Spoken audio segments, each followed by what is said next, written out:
তোমার ভালোবাসা আমায় খোদার কাছে পৌঁছে দিয়েছে, তোমার ভালোবাসা আমায় খোদার কাছে পৌঁছে দিয়েছে। আর তোমাকে সারা জীবন পাওয়ার জন্য আমি মসজিদে সেজদার পরিমাণ বাড়িয়ে দিয়েছি। তোমাকে ভোলার জন্য আমি মসজিদ যাওয়ার রাস্তা বেছে নিয়েছিলাম, তোমাকে ভোলার জন্য আমি মসজিদ যাওয়ার রাস্তা বেছে নিয়েছিলাম। বেশক নামাজ কবুল হয়, আর সেই নামাজের দোয়াতে তোমায় ফের চেয়ে নিয়েছি। তোমার খুশবুতে অসুস্থ আমি, তোমার খুশবুতে অসুস্থ আমি, আর আমি নিজেকে ধন্যবাদ জানিয়েছি। এই রোগের কোনো চিকিৎসা নেই। আমি ছাড়াও সে নিজেকে ভালোবাসতো, আমি ছাড়াও সে নিজেকে ভালোবাসতো। কই, এমনটা তো হয়নি।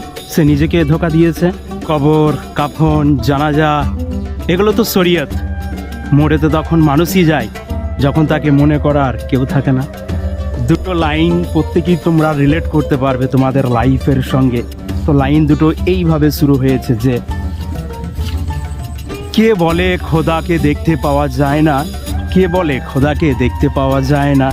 যখন কাউকে দেখতে পাওয়া যায় না, তখন খোদাকে দেখতে পাওয়া যায়।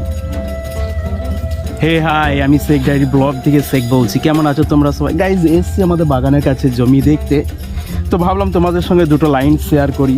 তো নেক্সট লাইন তোমাদের সঙ্গে এইভাবে শেয়ার করব যে, আশা করি তোমাদের লাইফের সঙ্গে রিলেট করতে পারবে তোমরা। সে বলেছিল আমি তোমার স্বপ্নে আসব, সে বলেছিল আমি তোমার স্বপ্নে আসব।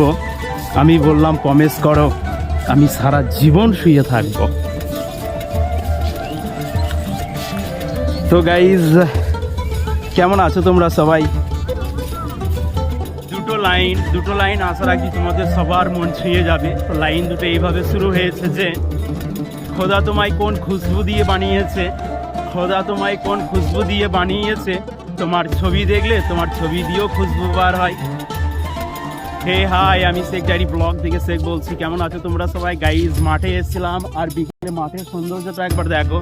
হিউজ পরিমাণে, মানে মাঠে সন্ধ্যের সময় আসলে শুধু একটা জিনিসের ভয় রয়েছে, সেটা শিয়াল। আর তোমাদের হয়তো মনে হতে পারে আমি এইভাবে মাটি দিয়ে কীভাবে পড়ে যাচ্ছি। অ্যাকচুয়ালি আমি সাইকেল নিয়ে এসেছি, তো সাইকেল নিয়ে আসার জন্য আমি এইভাবে যেতে হচ্ছে। আর তোমাদের সঙ্গে দুটো বেস্ট লাইন শেয়ার করলাম। তো কেমন হয়েছে অবশ্যই আমাকে কমেন্ট বক্সে